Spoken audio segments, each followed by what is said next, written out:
ओम नमो भगवते महावराहे। आज देव पर्वतों पर देव स्थानों का परिचय देंगे। भगवान रुद्र कहते हैं, अब पर्वतों के अनंतवर्ती देव स्थलों का वर्णन करता हूँ। जिस सीता नामक पर्वत का वर्णन पहले आया है, उसके ऊपर देवराज इंद्र की क्रीड़ा स्थली है। वहाँ उनका पारिजात नाम के वृक्षों का वर्णन है। उनके पास ही पूर्व दिशा में कुंजर नामक पर्वत प्रसिद्ध है, जिसके ऊपर दानवों के 8 नगर हैं। इसी प्रकार वज्र पर्वत पर राक्षसों की पुरियां हैं। उनके निवासी असुर नालका नाम से प्रसिद्ध हैं और वे सभी कामरूपी भी हैं। महानील पर्वत पर 15 सहस्त्र किन्नरों के नगर हैं।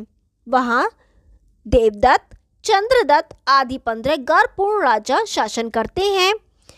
पुरियां स्वर्णमयी हैं। चंद्रोदय पर्वत पर बहुत सी बिलें और नगर हैं और वहाँ सर्पों का निवास है। गरुड़ के राज्य शासन से वे सर्प बिलों में छिपे रहते हैं।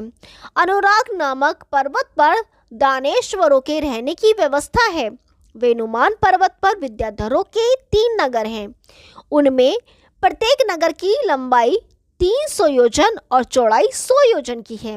उनमें विद्याधरों के शासक उल्लूक, गरुण, रोमश और महावेत्र नियुक्त हैं। कुंजर तथा वसुधार पर्वतों पर भगवान पशुपति का निवास है। करोड़ों भूतगण यहाँ शंकर की सेवा करते हैं। वसुधार और रत्नधार इन दोनों पर्वतों के ऊपर वसु तथा सप्तऋषियों की पुरियां हैं, जिनकी संख्या 15 है। पर्वोत्तम एक श्रृंग पर्वत पर प्रजाओं की रक्षा करने वाले चतुर्मुख ब्रह्मा जी का निवास स्थान है। गज नामक पर्वत पर महान भूत समुदाय से घिरी स्वयं भगवती पार्वती विराजती हैं। पर्वत प्रवर वसुधार पर 84 योजन के विस्तार से मुनियों, सिद्धों और विद्याधरों का एक श्रेष्ठ नगर है। उसके चारों ओर चहारदीवारी तथा बीच में तोरण है। युद्ध करने में निपुण पर्वत नाम वाले अनेक गंधर्व वहाँ निवास करते हैं। उनके राजा का नाम पिंगल है। वे राजाओं के भी राजा हैं। देवता और राक्षस पंचकूट पर तथा दानव शतशृंग पर्वत पर रहते हैं। दानवों और यक्षों की पुरियां 100 की संख्या में हैं। प्रभेदक पर्वत के पश्चिम भाग में देवताओं, दानवों और सिद्धों की पुरियां हैं। उस प्रभेदक गिरी के शिखर पर एक बहुत बड़ी शिला है। वहाँ प्रत्येक पर्वत पर चंद्रमा स्वयं ही आते हैं। उसके पास ही उत्तर दिशा में त्रिकुट नाम का एक पर्वत है। कभी कभी ब्रह्मा जी वहाँ निवास होते हैं। ऐसा ही अग्निदेव का भी वहाँ निवास स्थान है।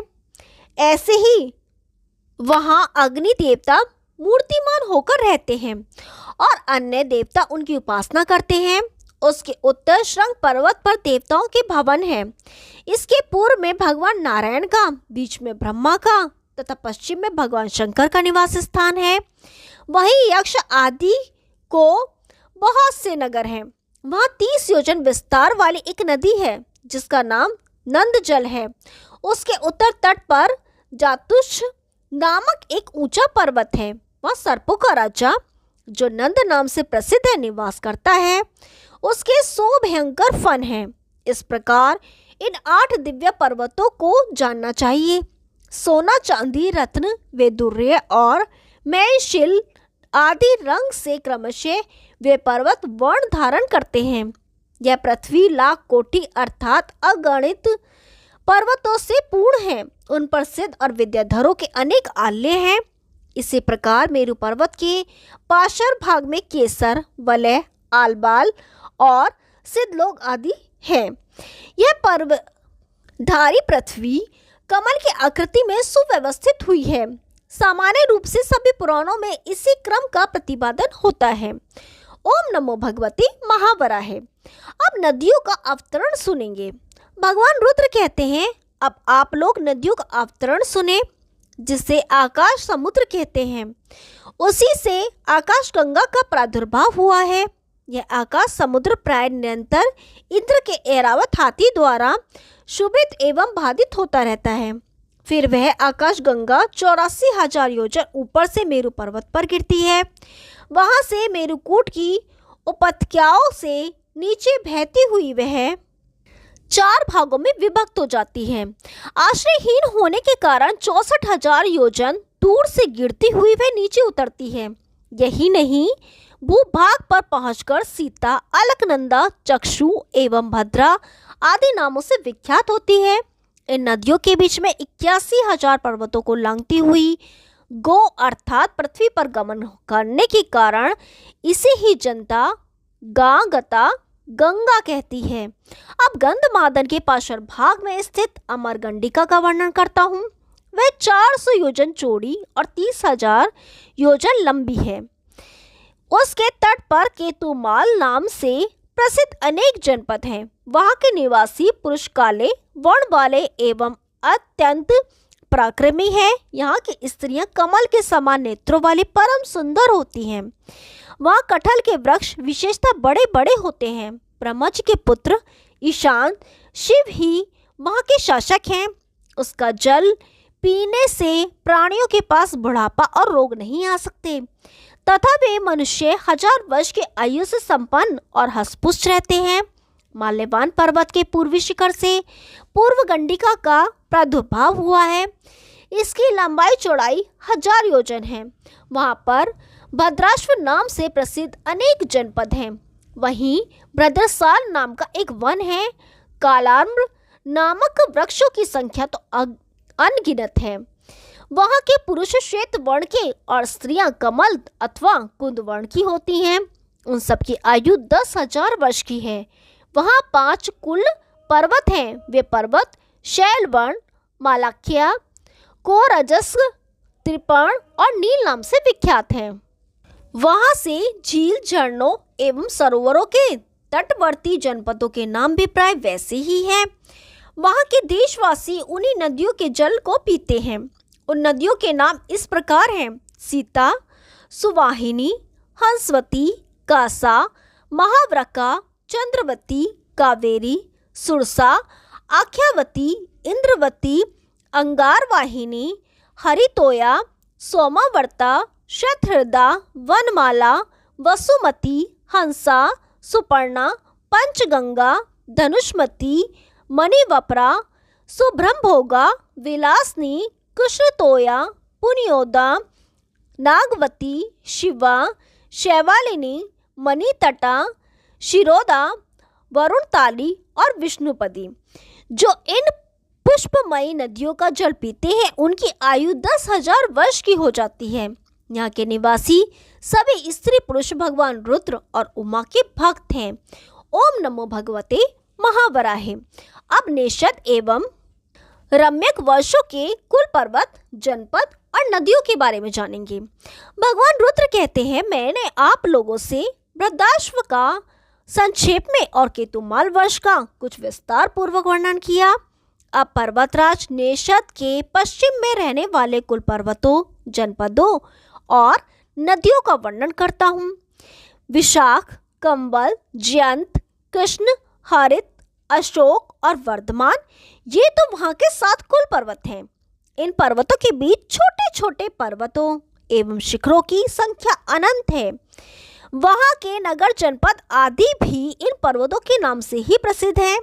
ये पर्वत हैं सोर, ग्रामंत सातप, कृतसुराश्रवण, कंबल, माहे, कूटवास, मूलतप, क्रौंच, कृष्णांग, मणिपंकज, चूड़मल, सोम्ये, समुद्रांतक, कूरकंज, सुवर्ण तट, कुह, श्वेतांग, कृष्णपाद, वित, कपिल, कर्णिक, महिष, कुब्ज, कर्नाट, महोत्कट, शुकनाग, सगज, भूम, ककुरजन, महाना, किकिस्प्रण, भोमक, चोरक, धूमजन्मा, अंगाराज, जीवलोकित, वांचसनहांग, मधुरे, शुके, चके, श्रवण, मधकाशिक, गोदावाय, कुल पंजाब, व्रजय और मोदशालक। इन पर्वतीय जनपदों में निवास करने वाली प्रजा जिन पर्वतीय नदियों का ही जल पीती है वे नदियां हैं रत्नाक्षा, महाकदंबा, मानसी, श्यामा, सुमेधा, बहुला, विवर्णा, पुंखा, माला, दर्भवती, बृहद नदी, शुक नदी, पल्लवा, भीमा, प्रभंजना, काम्बा, कुशावती, दक्षा, काशवती, तुंगा, पुण्योदा, चंद्रावती, सुमूलावती, ककुपंदनी, विशाला, करंटका, पीवरी, महामाया, महिषी, मानसी और चंडा। ये तो प्रधान नदियां हैं। छोटी छोटी दूसरी नदियां भी हजारों की संख्या में हैं। भगवान रुद्र कहते हैं, विप्रो, अब उत्तर और दक्षिण के वर्षों में जो जो पर्वतवासी कहे जाते हैं उनका मैं क्रम से वर्णन करता हूँ। आप लोग सावधान होकर सुने। मेरु के दक्षिण और श्वेतगिरी से उत्तर सोमरस की लताओं से परिपूर्ण रम्यक वर्ष है। वहाँ के उत्पन्न हुए मनुष्य प्रधान बुद्धि वाले, निर्मल और बुढ़ापा एवं दुर्गति के वशीभूत नहीं होते। वहाँ एक बहुत बड़ा वट का भी वृक्ष है जिसका रंग प्राय लाल कहा गया है। इसके फल का रस पीने वाले मनुष्य की आयु प्राय 10,000 वर्षों की होती है और वे देवताओं के समान सुंदर होते हैं। श्वेतगिरी के उत्तर और त्रिशंक पर्वत के दक्षिण में हिरण्मय नामक वृक्ष है। वहाँ एक नदी है जिसे हिरण्यवती कहते हैं। वहाँ इच्छानुसार रूप धारण करने वाले काम रूपी पराक्रमी यक्षों का निवास है। वहाँ के लोगों की आयु प्राय 11,000 वर्षों की होती है, पर कुछ लोग 1500 वर्षों तक ही जीवित रहते हैं। उस देश में बड़हर और कटहल के वृक्षों की बहुतायत है। उनके फलों का भक्षण करने से ही वहाँ के निवासी इतने दिनों तक जीवित रहते हैं। त्रिशंक पर्वत पर मणि, स्वर्ण एवं संपूर्ण रत्नों से युक्त शिखर क्रमशः उसके उत्तर से दक्षिण समुद्र तक फैले हुए हैं। वहाँ के निवासी उत्तर कौरव कहलाते हैं। वहाँ बहुत से ऐसे वृक्ष हैं जिनसे दूध एवं रस निकलते हैं। उन वृक्षों से वस्त्र और आभूषण भी पाए जाते हैं। वहाँ की भूमि मणियों की बनी है तथा रेतों में स्वर्ण खंड मिलते हैं। स्वर्ग सुख भोगने वाले पुरुष पुण्य की अवधि समाप्त हो जाने पर यहाँ आकर निवास करते हैं। इनकी आयु 13,000 वर्षों की होती है। उसी द्वीप के पश्चिम चंद्रद्वीप है। देवलोक से 4,000 योजन की दूरी पार करने पर यह द्वीप मिलता है। 1,000 योजन की लंबाई चौड़ाई में इसकी सीमा है। उसके बीच में चंद्रकांत और सूर्यकांत नाम से प्रसिद्ध 2 प्रहस्त्रवर्ण पर्वत हैं।